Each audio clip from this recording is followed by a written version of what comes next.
انا خاتم النبیین، میں سب سے آخری نبی ہوں، بات ہو گئی پوری؟ لیکن نہیں، مکمل نہیں ہے، مضبوط بات نہیں ہے۔ لا نبی بعدی، میرے بعد کوئی نبی نہیں، یہ بھی بولنا پڑے گا۔ یہ بولے گا تو ختم نبوت کے اعتراف کی تکمیل ہوگی، ورنہ ناقص ہوگا۔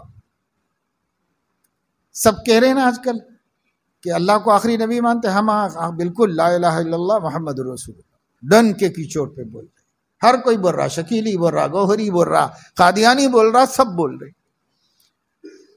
چند بسویشوری بول رہے ہیں لا الہ الا اللہ محمد الرسول، ہمارا یہی کلمہ ہے بھائی، ہم اسی کو مانتے ہیں، سب یہی کلمہ بول رہے ہیں۔ لیکن ہم ہی بہت چالاک تھوڑے ہی ہیں، جس نے ہمیں چالاک بنایا ہے اس کا علم، اس کی دانش بہت زیادہ ہے۔ اللہ رب العزت نے وحدہ کو لا شریکہ سے مضبوط کر دیا ہے، اور وحدہ کہہ کر بھی شرک میں مبتلا ہوں گے اس کی گنجائش ختم کر دی۔ کتنے مسلمان ہیں قبروں کو پوج رہے ہیں، کتنے مسلمان ہیں طرح طرح کی بدعقیدگیاں رکھے ہوئے ہیں،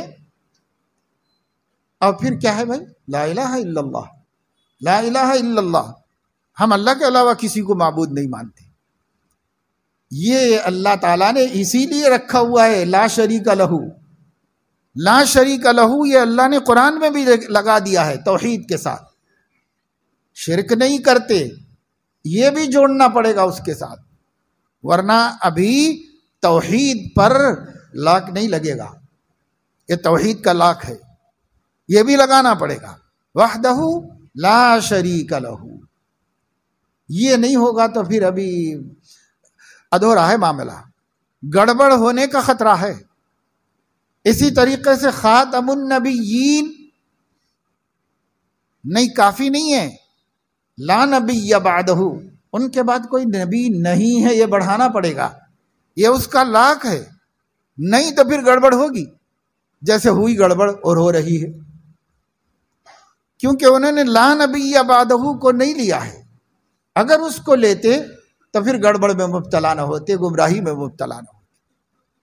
اس لیے بھائی اللہ تعالیٰ نے تو بڑا مضبوط دین ہمیں دیا ہے، لیکن ہمیں علم نہیں، علم حاصل کرنے کا شوق بھی نہیں ہے۔